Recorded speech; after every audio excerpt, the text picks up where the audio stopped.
کی بہار بہار شریعت۔ الحمدللہ رب العالمین والصلاة والسلام علی سید الانبیاء والمرسلین۔ ناظرین کرام، السلام علیکم ورحمۃ اللہ وبرکاتہ۔ میں ہوں آپ کا میزبان حافظ محمد طاہر قادری، اور آپ دیکھ رہے ہیں ہمارا بہت ہی خوبصورت پیارا سا پروگرام IDS بہار شریعت محرم الحرام اسپیشل۔ ناظرین کرام، یہ اسلامک ڈیجیٹل اسٹوڈیو کا وتیرہ رہا ہے۔ کوئی بھی ایونٹ ہو، کوئی بھی موقع ہو، عوام کو پریشان نہیں دیکھ سکتے ہم۔ کیوں؟ آپ کو کوئی مسئلہ اگر پریشان کر رہا ہے تو بھائی آپ کو پتہ چلنا چاہیے کہ شریعت کیا رہنمائی کرتی ہے۔ تو سب سے پہلے تو میں یہ عرض کر دوں، اس کو ڈسکلیمر آپ سمجھ لیجئے کہ یہاں پر جو بھی سوالات ہوں گے اور اس کے جو بھی جوابات مفتی صاحب ارشاد فرمائیں گے، اس میں اہل سنت کا موقف پیش کیا جائے گا کہ اہل سنت کا کیا موقف ہے اس میں۔ تو اس بات کو آپ سب نوٹ کر لیجئے کہ ہم جو بھی مسائل یہاں ڈسکس کریں گے وہ اہل سنت کا موقف یہاں پیش کیا جائے گا۔ تو ظاہر بات ہے کہ اہل سنت کی جو عوام ہے ان کو یہ ساری احتیاطیں کرنی چاہیے، کیونکہ مفتی صاحب ہماری شرعی رہنمائی کریں گے۔ الحمدللہ ہماری خوش نصیبی ہے کہ ہمارے درمیان اس خوبصورت پروگرام میں، اس پیاری سی بزم میں تشریف فرما ہے ہم سب کے پیارے مفتی مدنی رضا صاحب۔ السلام علیکم ورحمۃ اللہ وبرکاتہ۔ وعلیکم السلام ورحمۃ اللہ۔ جی ناظرین کرام، تو آپ دیکھ رہے ہیں کہ آج ہمارے سیٹ پر کچھ غیر معمولی تبدیلیاں ہوئی ہیں۔ سبیل امام حسین رضی اللہ تعالیٰ عنہ لگی ہوئی ہے۔ جی ہاں، ہمارے ہاں سبیل لگتی ہے۔ اہل سنت والے اہتمام کرتے ہیں کہ لوگوں کو پانی پلایا جائے، اور جو خدمت خلق کے جو جذبہ ہوتا ہے الحمدللہ اس کا اظہار کیا جائے۔ اور ساتھ ہی ساتھ مفتی صاحب آپ دیکھ رہے ہوں گے کہ جہاں سبیل امام حسین لگی ہوئی ہے، ایک ماڈل لگا ہوا اس کا، وہاں الحمدللہ جو کھچڑا بنتا ہے، جو حلیم بنتی ہے، اس کی دیگیں بھی یہاں رکھی ہوئی ہیں۔ تو یہ خاص طور پر ہم نے اہتمام کیا ہے تاکہ لوگوں کو اس حوالے سے بھی اویئرنیس دی جائے کہ آیا یہ نیاز کر سکتے ہیں کہ نہیں، اگر کی جائے تو اس میں کن باتوں کا خیال رکھا جائے۔ تو آپ کیسا دیکھ رہے ہیں اس سیٹ کو، کیا کہیے گا مفتی صاحب؟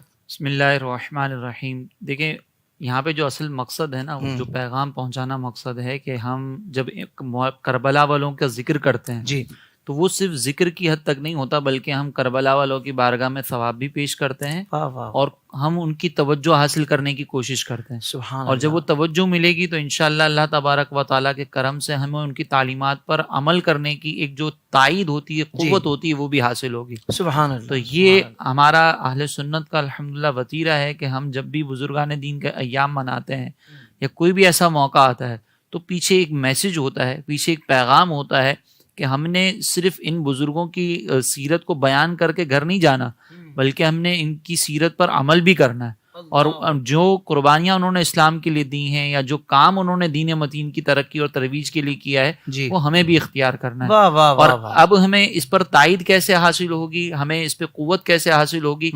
تو ہمیں جب ان کی طرف سے توجہ ملے گی نا، تو اللہ تبارک و تعالیٰ کا خاص کرم بھی ہوگا۔ سبحان اللہ۔ اور یہ توجہ سے اس وقت ملے گی جب وہ خوش ہوں گے، اور وہ خوشی ان کو اس وقت ہوتی ہے جب ان کی بارگاہ میں ثواب پہنچایا جاتا ہے۔ واہ واہ واہ۔ تو یہ ہمارا ایک پیغام پہنچانے کا مقصد ہے۔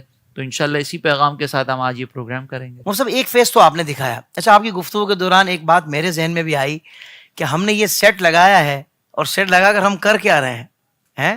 ہم یہاں پر کوئی میوزک نہیں بجا رہے کہ بھائی یہ کھچڑا بھی بن رہا ہے، حلیم بھی بن رہی ہے، سبیل بھی چل رہی ہے، اور کام بھی وہ والا ہو رہا ہے کہ جو رب کو ناراض کرنے والا ہے۔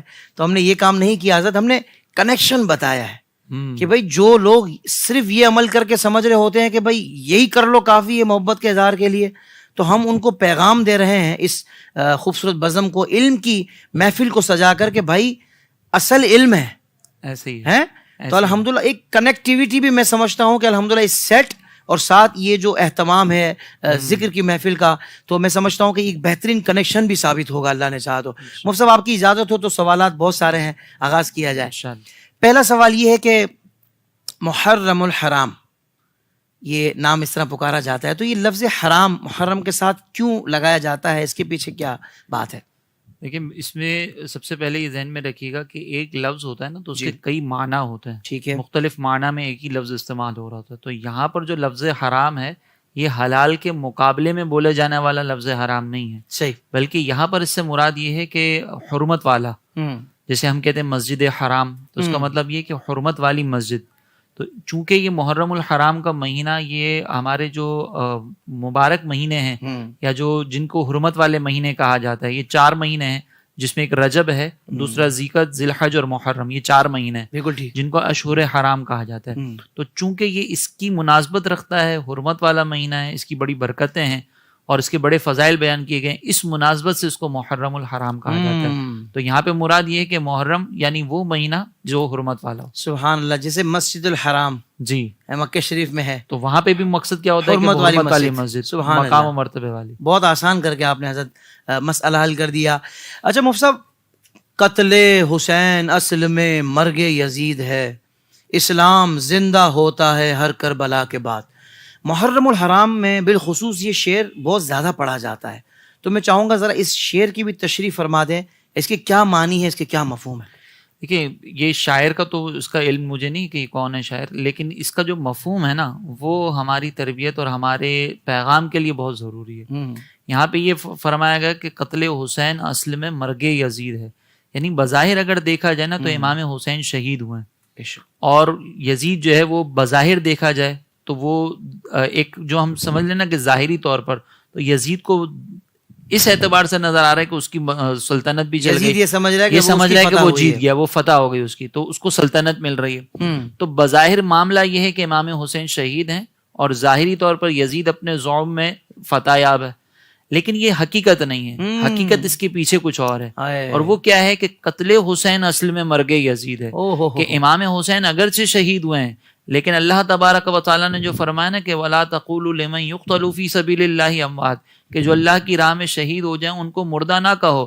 تو امام حسین ایسے شہید ہیں کہ قیامت تک ان کا نام لینے والا بھی زندہ ہو جاتا ہے، جو ان کی محبت کے ذکر کرتا ہے نا، محبت کا ساتھ ان کا تذکرہ کرتا ہے، وہ خود بھی زندہ ہو جاتا ہے۔ سبحان اللہ۔ اور یزید آج اس کا آپ دیکھ لیں، اس کا وہ خود بھی مٹ گیا، اس کا نام لینے والا کوئی نہیں، اس کے نام کی نسبت اپنی طرف اگر کوئی کرنا پسند نہیں کرتا، لیکن ہم اپنے بچوں کے نام حسین رکھنا پسند کرتے ہیں۔ تو قتل حسین اصل میں مرگ یزید ہے، اسلام زندہ ہوتا ہے ہر کربلا کے بعد۔ اس کا مطلب یہ ہے کہ امام حسین رضی اللہ تعالیٰ عنہ نے اسلام کی ترویج و اشاعت کے لیے، اسلام کی سربلندی کے لیے اپنی جان کو قربان کیا۔ تو جب بھی مسلمان اپنی جان کو قربان کرتے ہیں اسلام کی خاطر، تو پھر اس سے اسلام کی جو ہے وہ سربلندی ہوتی ہے۔ اسلام کا پیغام ایسے ہی عام نہیں ہوتا۔ آپ دیکھیں 313 صحابہ تھے، ان کا جذبہ کیا تھا؟ اسلام کی سربلندی، تو ہزاروں پر بھاری ہو گئے۔ اسی طریقے سے 72 تھے کربلا کے اندر، لیکن مقصد کیا تھا؟ اسلام کی سربلندی، تو آج وہ زندہ ہو گئے، اور ان کی بدولت اسلام بھی زندہ ہو گئے کہ اسلام کا پیغام باقی رہا۔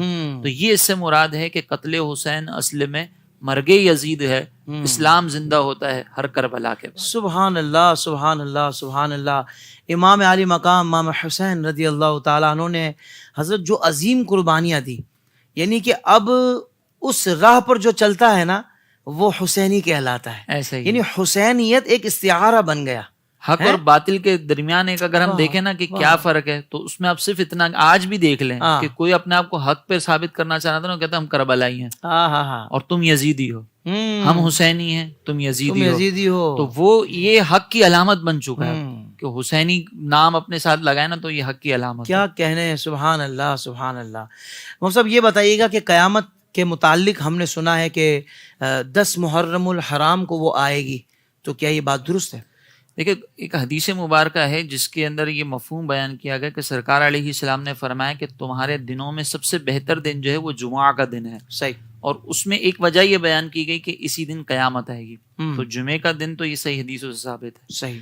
اس کے علاوہ جو ہے وہ 10 محرم الحرام کے متعلق بھی روایات آئی ہیں۔ مفتی احمد یار خان نعیمی صاحب رحمۃ اللہ تعالی علیہ نے اس کا تذکرہ کیا ہے میرات المناجی میں، اور یہ بیان فرمایا ہے کہ 10 محرم الحرام کا بھی ذکر ہے۔ تو اب یہ کیا ہر جب بھی ایسا ہو کہ 10 محرم الحرام جمعے کے دن آئے گی تو قیامت آ جائے گی؟ ایسا نہیں ہے، اس سے پہلے قیامت کی کچھ علامات آئیں گی، اور پھر اس کے بعد جو ہے وہ 10 محرم الحرام جمعے کے دن قیامت کے وقوع کا ایک ہمیں آثار ملتے ہیں۔ یہاں پہ میں ایک تذکرہ ضرور کروں گا، یہ بات پیغام کے طور پر، کہ ہم بعض اوقات اس سوچ و فکر میں تو رہتے ہیں کہ قیامت کب آئے گی۔ نبی کریم علیہ الصلوۃ والسلام کی بارگاہ میں ایک صحابی حاضر ہوئے اور انہوں نے عرض کی کہ یا رسول اللہ قیامت کب آئے گی؟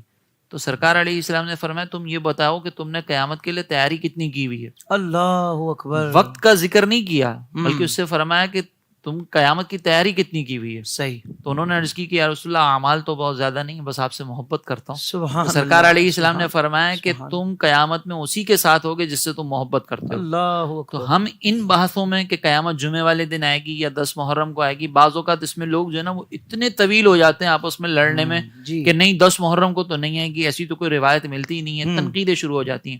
ہم بھی اس پہ مصر نہیں ہیں، اللہ. روایت میں اختلاف ہو سکتا ہے. اصل یہ نہیں ہے کہ قیامت کب آئے گی کب نہیں آئے گی، اصل یہ ہے کہ قیامت کے لیے تیاری کیا کی ہے. اگر کچھ اعمال نہیں تو محبت رسول میں تو کم از کم اضافہ کریں. یہ ہے اصل جس کے اوپر ہمیں توجہ رکھنی چاہیے. یعنی اس پر اتنی زیادہ بحث کرنے کی ضرورت نہیں کہ کب آئے گی، اس پر فکر کرنی ہے کہ قیامت کے لیے تیاری کیا کی. اللہ اللہ اکبر. اللہ آپ کو جزائے خیر عطا فرمائے. حضرت ہمارے ہاں بطور ادب یہ بات کہی جاتی ہے کہ حقیقت میں پانی امام حسین کا طلبگار تھا، امام حسین کو پانی کی حاجت نہیں تھی. تو بعض لوگ کہتے ہیں کہ بھائی یہ بہت مبالغہ نہیں کر رہے. اچھا شاعری میں بھی شعر آپ نے سنا ہوگا کہ پیاسا حسین کو کہوں اتنا تو بے ادب نہیں، لم سے لبے حسین کو ترسا ہے آب ریت پر. یہ ادیب رائے پوری صاحب کا شعر بھی ہے. تو کیا یہ مبالغہ ہے یا حقیقت میں یہی معاملہ تھا؟ دیکھیں کسی بھی چیز کی حقیقت یا اس کا مبالغہ ہونا، یہ ہم اپنی طرف سے اگر بات کریں گے نا تو ہو سکتا ہے اس پہ بھی کوئی تنقید کرے. صحیح. نبی کریم علیہ الصلوۃ والسلام نے جب دجال کا تذکرہ کیا نا تو سرکار علیہ السلام نے فرمایا کہ جب دجال آئے گا اور اس کے دور میں جب قحط سالی ہوگی تو وہ لوگوں کو کھانے کے بدلے یہ کہے گا کہ تم مجھے خدا مانو. تو اس بات کو سن کر صحابہ غمگین ہو گئے، اور وہاں پر حضرت اسماء رضی اللہ تعالی عنہا موجود تھیں. تو سرکار علیہ السلام سے عرض کی کہ حضور ہم جب کھانا بناتے نا اور اس وقت ہمیں بھوک لگ رہی ہوتی ہے تو اس وقت ہمیں یہ احساس ہوتا ہے کہ ہمارا کھانا شاید کم پک رہا ہے اور ہمیں بھوک زیادہ ہے. تو اس دور میں لوگ اپنا ایمان کیسے بچائیں گے؟ یہ عام لوگوں کی بات ہو رہی ہے، عام مومنین کی. تو سرکار علیہ السلام نے فرمایا کہ اس دور میں جو مومن ہوں گے ان کے لیے وہی چیز کافی ہوگی جو فرشتوں کے لیے کافی ہوتی ہے، اور وہ ہے اللہ تبارک و تعالیٰ کی تسبیح و تحلیل. یعنی اس دور کے اندر جب دجال ان کے سامنے قحط سالی کے ساتھ آئے گا اور کہے گا کہ کھانا اس وقت دوں گا جب تم مجھے خدا مانو گے، تو ان کو کھانے کی حاجت نہیں ہوگی، وہ تسبیح و تحلیل کریں گے. تو اس کا مطلب ایک عام مومن جو ہے اس کو بھی کھانے پینے کی ضرورت نہیں ہوگی. تو کیا آج کے اس دور کے اندر امام حسین کو کیا کھانے پینے کی حاجت تھی؟ نہیں. حقیقت یہ تھا کہ امام حسین رضی اللہ تعالیٰ عنہ کو پانی کی ضرورت نہیں تھی، پانی یہ تڑپ رہا تھا کہ امام حسین کی بارگاہ میں حاضر ہو. اور یہ بھی میں ایک اور یہاں پہ ذکر کروں کہ جب نجران کے عیسائیوں سے مناظرے کی بات تھی تو اس وقت جو ہے وہ سرکار علیہ الصلوۃ والسلام امام حسین، امام حسن، مولا کائنات بی بی فاطمہ الزہرا رضی اللہ تعالیٰ عنہا کے ساتھ جب تشریف لائے نا تو اس وقت نجران کا جو بڑا پادری تھا اس نے یہ کہا کہ میں ایسے چہرے دیکھ رہا ہوں کہ اگر یہ اللہ کی بارگاہ میں دعا کریں کہ یہ پہاڑ یہاں سے اٹھ کر یہاں چلا جائے تو اللہ ان کی دعاؤں سے پہاڑوں کی جگہ بدل دے گا. اللہ. تو جو رب پہاڑ کی جگہ بدل دے وہ نہر فرات کو یہ حکم نہیں دے سکتا کہ امام حسین کی بارگاہ میں حاضر ہو جاؤ. تو یہ مبالغہ آ رہی نہیں ہے. بالکل. اسی طریقے سے آپ دیکھیں امام زین العابدین رضی اللہ تعالیٰ عنہ، ان کے دور میں جب ان کو قید کیا گیا نا تو ان کے ہاتھ میں بیڑیاں بندھی ہوئی تھیں. تو ایک عقیدت مند حاضر ہوا اور افسوس کا اظہار کرنے لگا. تو امام زین العابدین نے یوں ہاتھ توڑا تو وہ بیڑیاں ٹوٹ گئیں. کہا کہ یہ ہمارے لیے کوئی مشکل نہیں ہے، یہ تو اللہ کی رضا ہے اس لیے ہم ان چیزوں کو جو نا وہ قبول کر رہے ہیں. اگر اللہ کی رضا پیش نظر نہ ہو تو پھر یہ چیزیں ہمارے لیے کچھ بھی نہیں ہیں. تو اس کا مطلب یہ ہے کہ جو اہل بیت اطہار پر، امام حسین پر جو آزمائشیں آئی ہیں وہ در حقیقت امام حسین رضی اللہ تعالیٰ عنہ کے درجات کی بلندی کے لیے تھی. اور انہوں نے صبر کیا، اللہ کی بارگاہ میں وہ انعام یافتہ ہو گئے.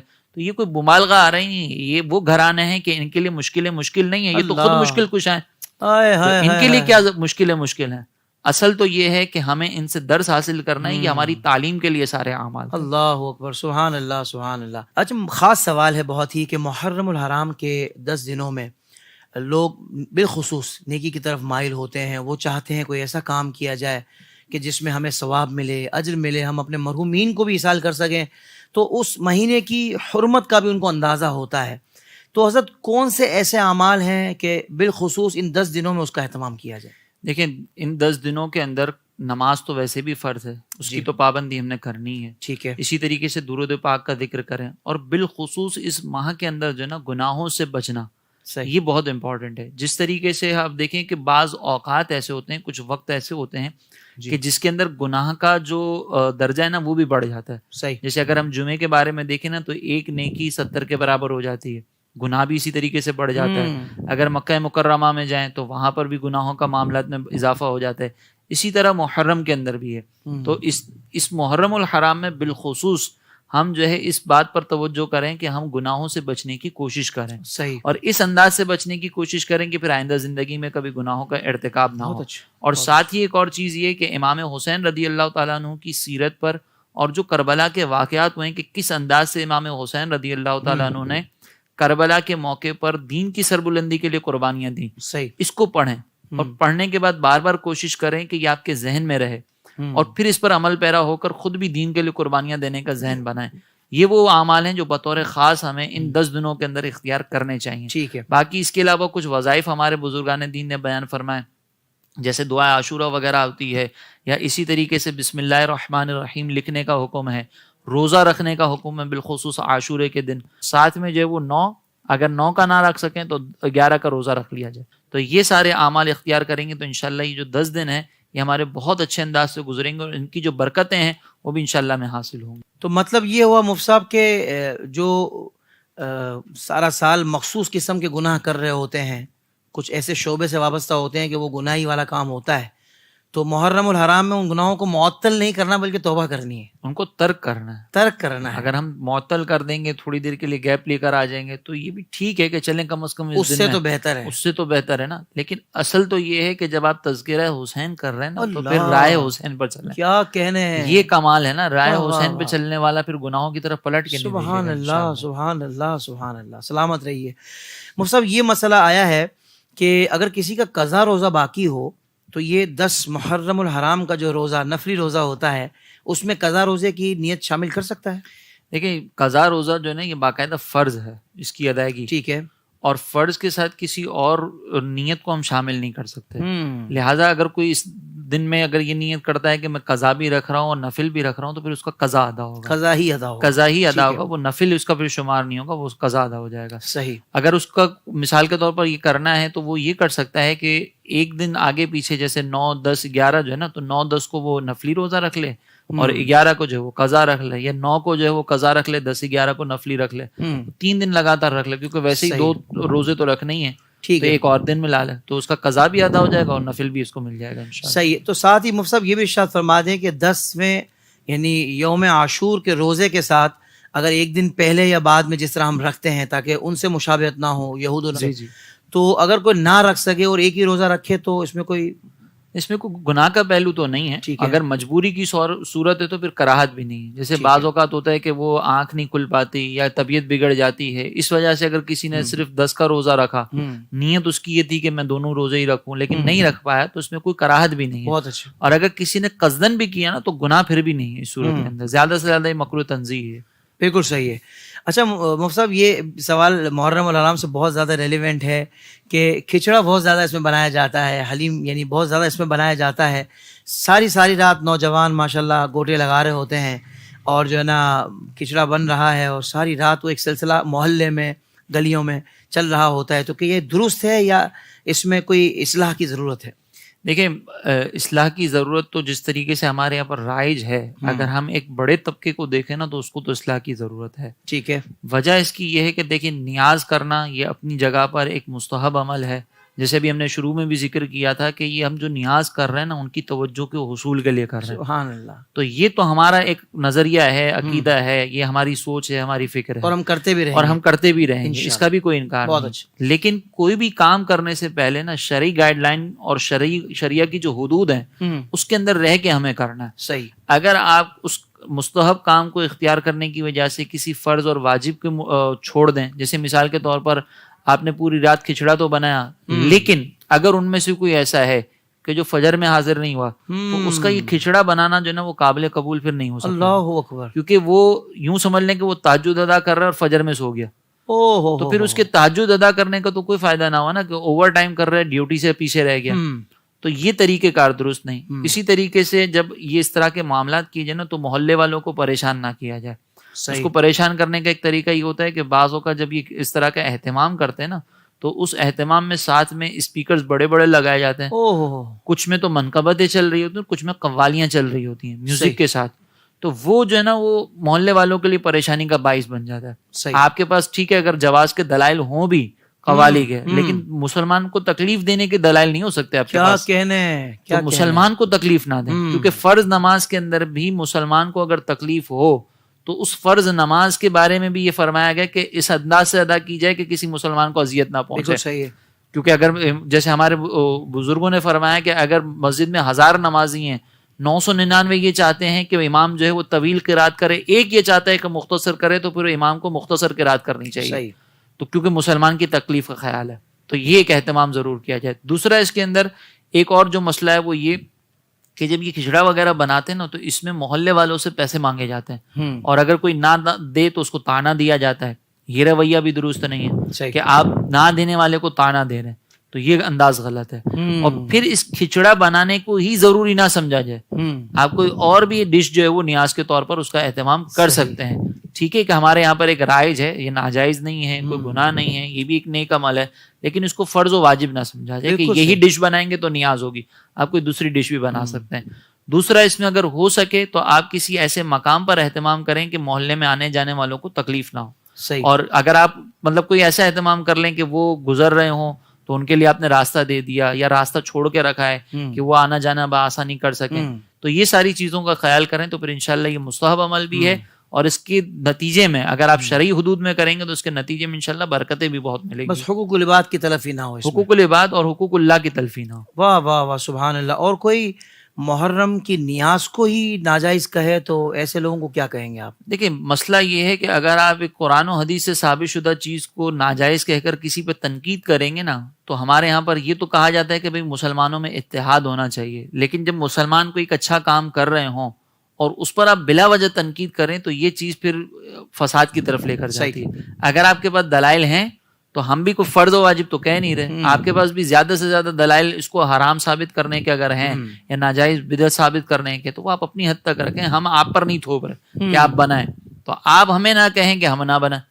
یہ ایک فروعی مسئلہ ہے، اس کو نزاع کا معاملہ نہ بنا. ٹھیک ہے. کیونکہ ہم نے بھی مستحب کی حد تک اس کو بیان کیا ہے. ہمارے پاس بہت سارے ایسے بے شمار دلائل ہیں جس سے یہ ثابت ہوتا ہے کہ نیاز کرنا، اللہ کے بندوں کی بارگاہ میں ثواب پیش کرنا، یہ جائز ہے، مستحب ہے، مستحسن ہے. اس میں ایک میں مثال بس ذکر کرتا ہوں کہ سرکار علیہ الصلوۃ والسلام کی بارگاہ میں ایک صحابی حضرت سعد حاضر ہوئے اور عرض کی کہ حضور میری والدہ کا انتقال ہو گیا تو میں کیا کروں ان کے لیے اہتمام. تو سرکار علیہ السلام نے فرمایا پانی.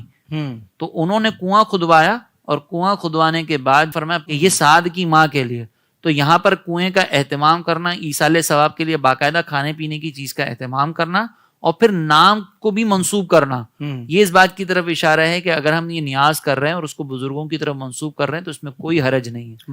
اور اس کے علاوہ بھی بے شمار دلائل ہیں. تو اگر کوئی ناجائز کہہ رہا ہے تو وہ ٹھیک ہے، اپنے دلائل اپنے پاس رکھے، ہمیں مجبور نہ کرے، فتنہ نہ پھیلائے. آپ نے نہیں کھانی آپ نہ کھائیں، ہمیں کھانی ہے ہمیں کھانے دیں. اور غلط بات بھی ہم پر نہ کرے کہ ہم اس کو فرض واجب سمجھتے ہیں. ہاں، ہم فرض واجب نہیں سمجھتے. یہ بات میں نے پہلے ہی ذکر کر دی کہ ہم کوئی فرض واجب نہیں سمجھتے. ہم نہ کرنے والے کو گناہگار نہیں کہہ رہے، آپ کرنے والے کو بدعتی کہہ رہے ہیں. اللہ، تو یہ پھر نزاع کی طرف جانے والا. بالکل ٹھیک ہے، بالکل ٹھیک ہے. اچھا مفتی صاحب، یہ ارشاد فرمائیے گا کہ محرم الحرام میں قبرستان جانے کا بھی کوئی حکم موجود ہے؟ دیکھیں باقاعدہ تو کوئی حکم موجود نہیں ہے کہ کوئی ترغیب دی گئی ہو، لیکن یہ ایک ضرور ہے کہ ہمارے بزرگوں سے یہ ثابت ہے کہ جب بھی مبارک دن آتے ہیں نا تو وہ قبرستان میں حاضری دیتے ہیں اور ہمارے جو مرحومین ہوتے ہیں اس کو ایصال ثواب کرتے ہیں. تو یہ اگر کوئی جانا چاہے تو بہت اچھی بات ہے. اور ویسے ہی قبرستان جانے کا سرکار علیہ الصلوۃ والسلام نے حکم فرمایا کہ وہاں پر جاؤ تو تمہیں اس سے جو ہے وہ عبرت حاصل ہوگی. تو باقاعدہ اس کو سنت کے طور پر تو یہ ثابت نہیں ہے جیسے شعبان کا حکم ہے، بالکل ٹھیک، ایسے سنت کے طور پر ثابت نہیں ہے، لیکن بزرگوں سے ثابت ہے، جانا چاہیے، اس سے انشاءاللہ برکتیں ملیں گی. صحیح صحیح. اچھا ایک سوال یہ آیا ہے مفتی صاحب کہ حلیم کو بعض لوگ دلیم کہتے ہیں، کوئی اسے کھچڑا کہتا ہے، اور حلیم لفظ جب کہا جاتا ہے تو لوگ کہتے ہیں بھائی حلیم نہ کہو اس لیے کہ اللہ کے صفاتی ناموں میں سے ایک نام ہے، تو اس کو لوگ پھر کہتے ہیں بھائی حلیم بگڑ گیا ہے یا جل گیا ہے، تو بولا یہ مناسب نہیں ہوتا. تو کیا یہ ساری باتیں ہیں، مطلب نہیں کہہ سکتے حلیم؟ دیکھیں اس سلسلے میں نا دو چیزیں ہیں. ٹھیک ہے. ایک ہے کہ آپ کی اپنی احتیاط اور ایک ہے شرعی حکم. ٹھیک ہے. شرعی حکم کے اعتبار سے دیکھیں نا تو اس میں کوئی حرج نہیں ہے. وجہ اس کی یہ ہے کہ وکیل بھی اللہ تبارک و تعالیٰ کا صفاتی نام ہے، لیکن ہمارے یہاں پہ وکلا کے لیے کیا کیا الفاظ استعمال کیے جاتے ہیں ہمیں پتہ ہے. بالکل اسی طریقے سے باری، یہ بھی اللہ تبارک و تعالیٰ کا نام ہے، لیکن ہمارے یہاں پر جو لفظ ہے یہ باری، یہ مختلف معنی میں استعمال ہوتا ہے. ٹھیک ہے.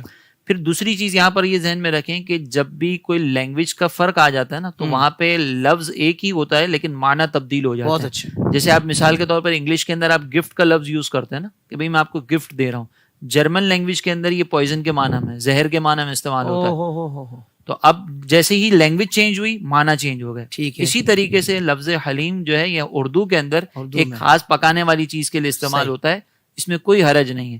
اور اگر بالفرض یہ عربک کے اندر سے ہی ہمارے پاس آئے ہو، عربک سے ہی ہمارے پاس آئے ہو، تب بھی یہاں پہ مراد خدا نہ خواستہ اللہ تبارک و تعالیٰ کا صفاتی نام نہیں ہوتا. اگر وہاں پر ہم یہ کہیں کہ بھئی کسی کو یہ نہیں کہنا چاہیے، کسی کو یوں نہیں کرنا چاہیے، اور ہم دوسروں کو تنقید کریں تو یہ مناسب نہیں ہے، کیونکہ اس کے جواز کا پہلو موجود ہے اور شریعت نے اس کے اوپر کسی قسم کا کوئی کلام نہیں کیا. اور ایک ہے اپنی احتیاط.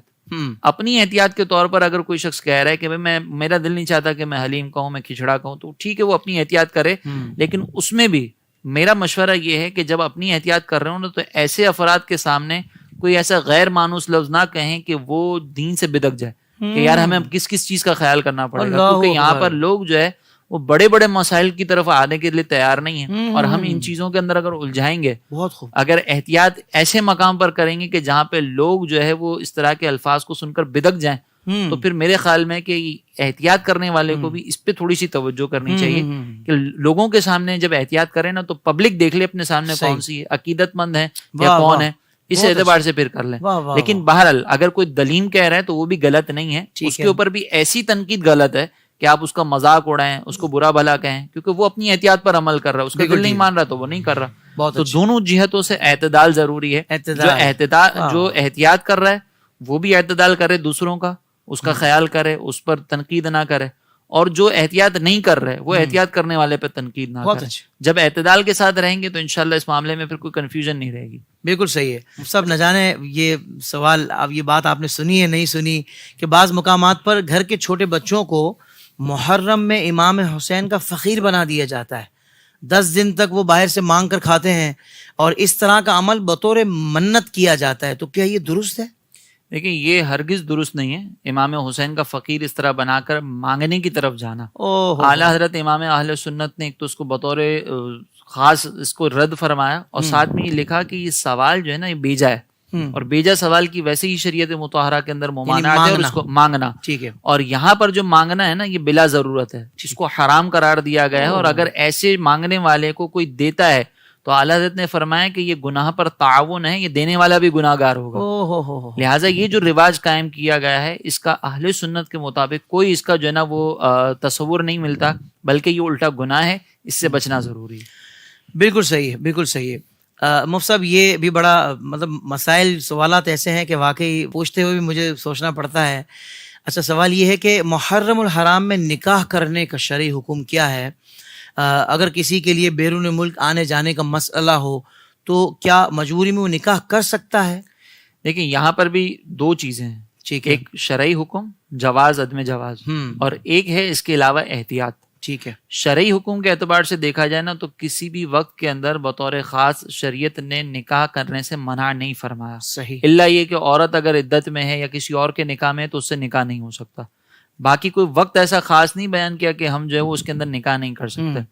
تو لہٰذا نکاح اگر کوئی کرے گا وہ نکاح منعقد بھی ہو جائے گا اور اس کو ہم گناہ گار بھی نہیں کہہ سکتے. یہ تو ہو گیا شرعی حکم. اور ایک ہے احتیاط، ایک ہے کہ آپ کا اپنا جو عرف عام ہے نا اس کو دیکھنا.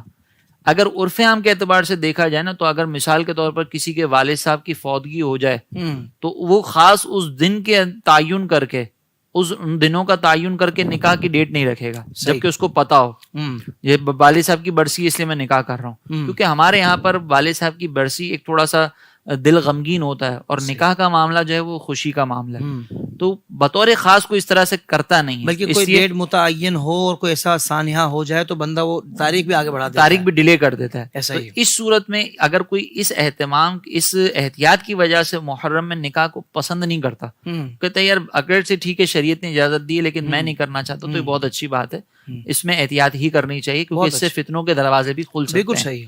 لیکن اب رہی بات مجبوری کی ہوں، کہ مجبوری ہے، فلائٹ ہے، آنے جانے کے معاملات ہیں، یا کوئی ایسا ملک ہے کہ جہاں پر آپ نے نکاح کے لیے کوئی اپوائنٹمنٹ وغیرہ لینے پڑتے ہوں، کیونکہ کورٹ وغیرہ کے اندر رجسٹریشن ہوتی ہے تو اس کی اپوائنٹمنٹ ہوتی ہیں باقاعدہ.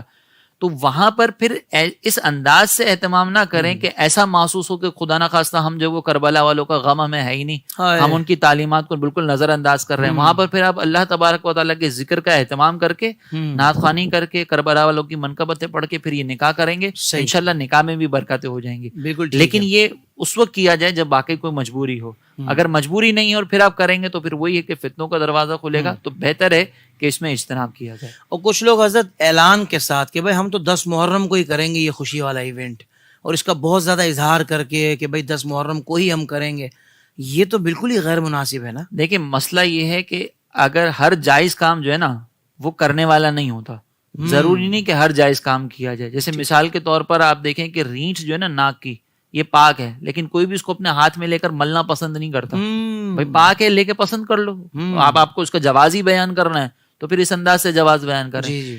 یہ مثال میں نے اس لیے دی ہے تاکہ لوگوں کو معلوم ہو کہ بعض اوقات جو چیز عوام کے اندر اچھی نہیں سمجھی جاتی نا، اس کو اختیار کرنا، لوگوں کو منتشر کرنا، یہ بھی غلط ہوتا ہے. صحیح. تو بعض اوقات کوئی اگر یہ کر رہا ہے نا تو اس کے بارے میں پھر ہمیں یہ ڈاؤٹ ہونا شروع ہو جائے گا کہ کہیں یہ ان سے تو تعلق نہیں رکھتا جو آل بیت اطہار سے بغض رکھنے والے ہیں. اللہ اکبر. تو اگر کوئی اہتمام کے ساتھ ایسا کر رہا ہے اللہ کیونکہ اکبر. پھر یہ اس طرف توجہ جائے گی. صحیح. اسی لیے یہ بھی انداز اختیار نہ کیا جائے، اعتدال اس میں اختیار کرنا ضروری ہے. ٹھیک ہے. اچھا حضرت ظاہر بات ہے لوگ کہتے ہیں اور ہم نے علماء سے سنا ہے کہ اسلام میں سوگ 3 دن سے زیادہ نہیں ہے، اور 3 دن سے زیادہ سوگ منانے سے منع کیا گیا ہے اسلام میں. لیکن جب ہم کربلا کے واقعات سنتے ہیں تو بعض اوقات آنکھوں سے آنسو جاری ہو جاتے ہیں. تو کیا یہ بھی سوگ منانے میں شمار کیا جائے گا؟ سوگ منانے سے مراد یہ ہے کہ جان بوجھ کر کوئی ایسا عمل اختیار کرنا کہ ہمارے دل پر غم کی کیفیت طاری ہو.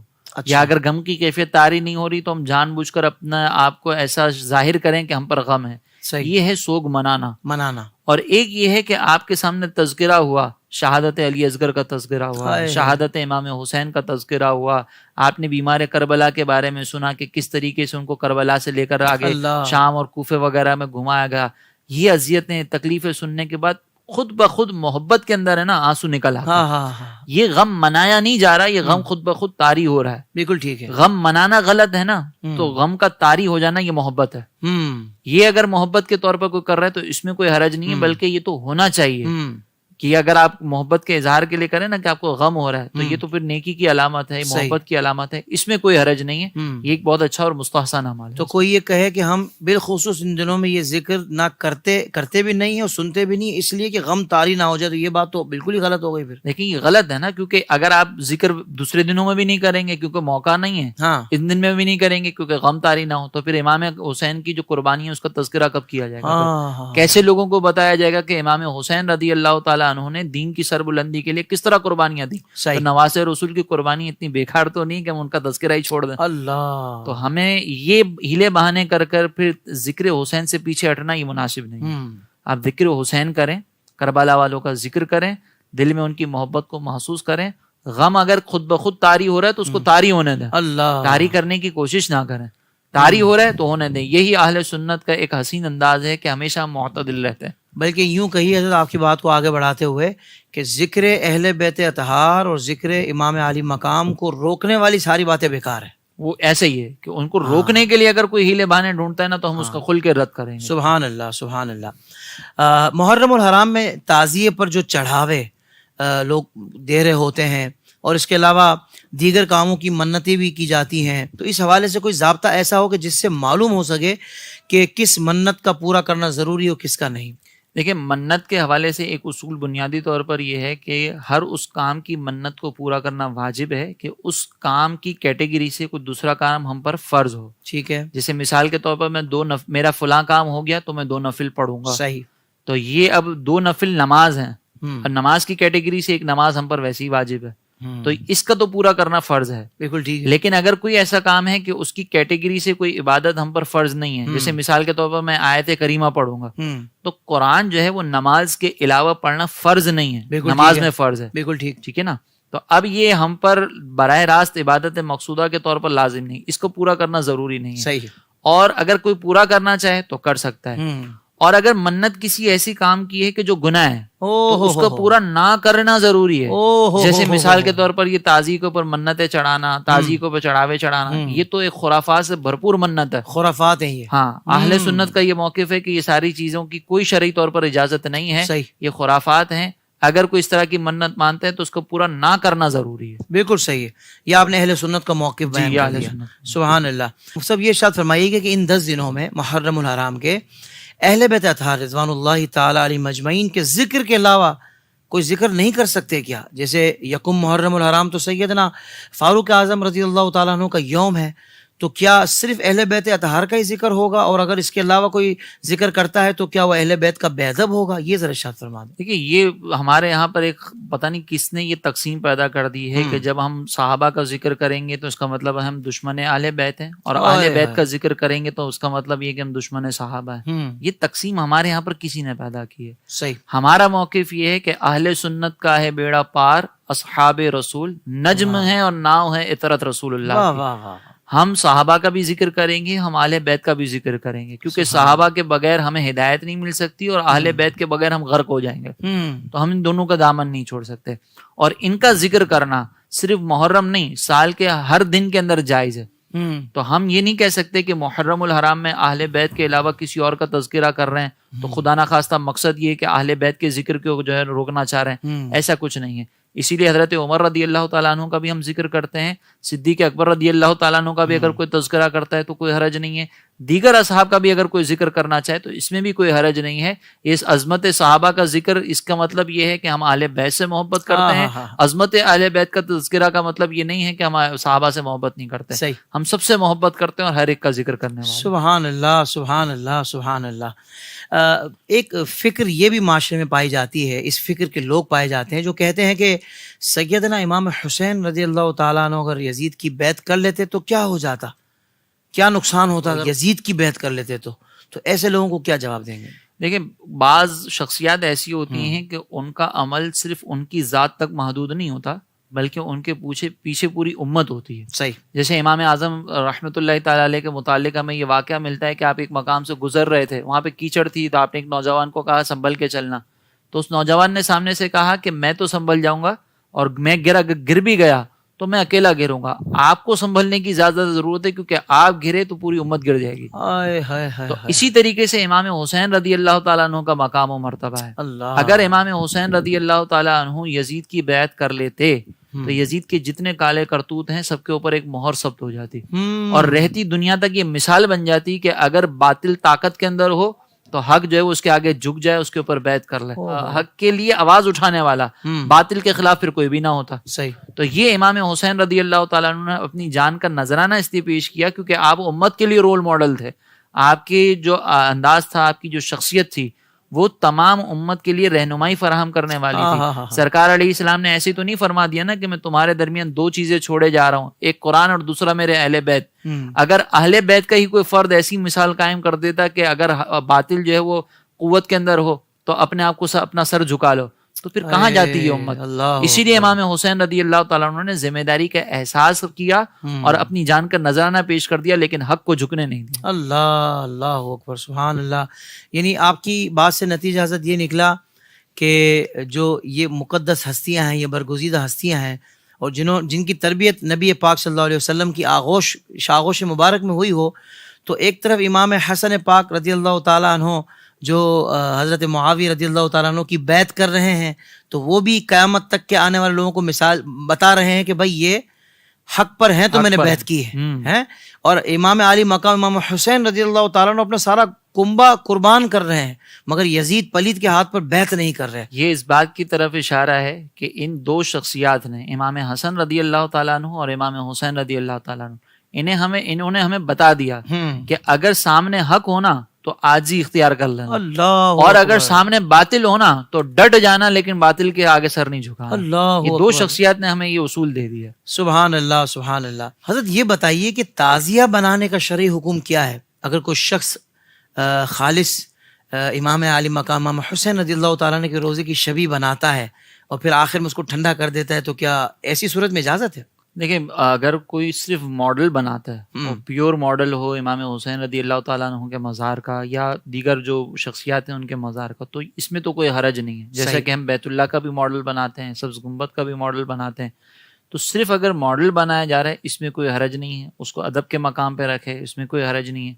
لیکن یہ جو پھر آگے کا معاملہ ہے نا کہ آپ اس کو جا کے ٹھنڈا کروا رہے ہیں، تو یہ ایک ایسی چیز ہے جس کا کوئی فائدہ نہیں ہے. صحیح، کوئی فائدہ نہیں سے مراد کہ ٹھنڈا کروا رہے ہیں آپ جا کر تو اس سے کوئی آخرت میں درجات بلند ہو یا کوئی دنیاوی فائدہ ہو، تو ایسی چیز جو ہے یہ اسراف میں شمار ہوتی ہے جس کا نہ دینی کوئی فائدہ ہو نہ دنیاوی کوئی فائدہ ہو. صحیح. تو آپ اگر اس طرح ماڈل بنا رہے ہیں، لوگ اس کی زیارت کر رہے ہیں، پھر آپ نے اس کو سنبھال کے رکھ لیا، اگلے سال دوبارہ آپ نے اس کو دکھا دیا، اس حد تک اس میں کوئی حرج نہیں ہے، صرف اس حد تک. لیکن اگر آپ کوئی ایسا معاملہ کر رہے ہیں کہ وہ ماڈل بھی آپ نے بنایا تو وہ کچھ اور ہی ہے، نام امام حسین کا مزار ہے لیکن بنایا کچھ اور ہے، اس میں آپ نے مورتیاں وغیرہ بھی لگا دی، تصویریں بھی لگا دی، جیسے فی زمانہ ہو رہی ہے تازیہ داری، ٹھیک ہے، اس کی شرعی طور پر اجازت نہیں ہے. لہٰذا اس سے اجتناب کریں گے. اگر کوئی صرف ماڈل بنا رہا ہے اور اس میں بھی اسراف سے بچ رہا ہے تو اس میں کوئی پرابلم نہیں ہے، خرافات سے اجتناب کیا جائے. بالکل ٹھیک ہے. اچھا حضرت، چونکہ ہم اہل سنت کا جو موقف ہے اس حوالے سے بات کر رہے ہیں اور عوام اہل سنت کی رہنمائی کے لیے بالخصوص کر رہے ہیں، تو میرا یہ سوال تھا کہ محرم الحرام میں کسی خاص قسم کا لباس یا کسی خاص رنگ کا لباس پہننے کی ممانعت بھی ہے؟ دیکھیں اس میں نا کالا رنگ، سبز اور لال، ان تینوں کی ممانعت ہے اہل سنت کے نزدیک. وجہ اس کی یہ ہے کہ کالا رنگ چونکہ سوگ کی علامت ہے اور اہل سنت کے نزدیک باقاعدہ سوگ منانا اس کی قطعی طور پر اجازت نہیں ہے، کیونکہ ہم 3 دن سے زیادہ سوگ کو جائز نہیں سمجھتے. صحیح. تو اس اعتبار سے کالا رنگ جو ہے وہ پہننے سے منع کیا جاتا ہے. ٹھیک. لیکن اس میں بھی ایک خاص اگر کوئی سوگ والے انداز میں اپنا رہا ہو تو وہ منع ہے. اگر مثال کے طور پر کسی نے امامہ شریف جو ہے وہ کالا پہنا، باقی پورا لباس جو ہے وہ دوسرے رنگ کا ہے، تو یہ گناہ نہیں ہے، یہ ممانعت میں شامل نہیں ہے. اگرچہ یہ بھی نہ کیا جائے، صحیح، اس سے بھی اجتناب کیا جائے، لیکن اگر کوئی پہنتا ہے تو اس میں کوئی حرج نہیں ہے. اسی طریقے سے لال رنگ جو ہے یہ خوشی کی علامت ہے، اور یہاں پر جو خوشی کا اظہار ہے نا یہ ان لوگوں سے ثابت ہے. لال یا سبز رنگ جو ہے نا اس میں خوشی کا تھوڑا سا عنصر پایا جاتا ہے، اور یہ وہ لوگ اختیار کرتے تھے جو اہل بیت اطہار سے بغض رکھتے تھے، تو انہوں نے خوشی کے اظہار کے طور پر اس طرح کے رنگوں کو اختیار کیا تھا. صحیح ہے. تو ہم اس سے بھی اجتناب کرتے ہیں کہ ہماری مشابہت ان لوگوں سے نہ ہو کہ جو خوشی کا اظہار کرتے ہیں. تو یہ 3 رنگ اس وجہ سے منع کیے جاتے ہیں بطور خاص، کالا، لال اور ہرا. اس سے اجتناب کیا جائے، اس سے دور رہا جائے تو بہتر ہے. بالکل ٹھیک ہے. مفتی صاحب آپ کا بہت بہت شکریہ کہ آپ نے اتنی اہم ترین معلومات ہمیں دی. اور ظاہر بات ہے محرم الحرام میں بہت ساری چیزیں اہل سنت میں ایسی رائج ہو چکی ہیں کہ جن کا سد باب کرنا ضروری ہے. تو آج الحمدللہ اسلامک ڈیجیٹل اسٹوڈیو کو یہ سعادت ملی کہ IDS بہار شریعت محرم الحرام اسپیشل ہم نے یہ الحمدللہ پروگرام کیا. مفتی صاحب آپ کا دل سے شکریہ. اللہ تبارک و تعالی ہم تمام کو عمل کی توفیق عطا فرمائے. ناظرین کرام، اب آپ کا کام یہاں سے شروع ہو گیا. اس پروگرام کو بھی شیئر کر دیجئے، اور اس کے جو شارٹ کلپس ہیں جو کہ آپ کو اسلامک ڈیجیٹل اسٹوڈیو کے یوٹیوب چینل پر اور فیس بک پیج پر اور انسٹاگرام پر بھی شارٹ کلپس آپ کو مل جائیں گے. آپ نے ایک ایک کلپ کو سننا ہے، سمجھنا ہے اور اس کو اپنے دوست احباب اور حلقہ احباب میں شیئر کرنا ہے. کیا پتہ ایک بندے نے ساری زندگی غلط باتوں کو سن کر اس پر عمل کیا ہو، اور پھر یہ صحیح مسئلہ جب اس کی نالج میں آئے تو وہ دل سے آپ کو دعائیں بھی دے اور آپ کا شکریہ بھی ادا کرے کہ آپ نے ایک شرعی رہنمائی فرمائی ہے. تو میں امید کرتا ہوں انشاءاللہ کہ اس معاملے میں بھی آپ ضرور آگے بڑھیں گے. اللہ تبارک و تعالیٰ ہمیں علم دین سیکھنے والا، سننے والا، سمجھنے والا، اس پر عمل کرنے والا بنائے. جزاک اللہ خیرہ. السلام علیکم ورحمۃ اللہ وبرکاتہ.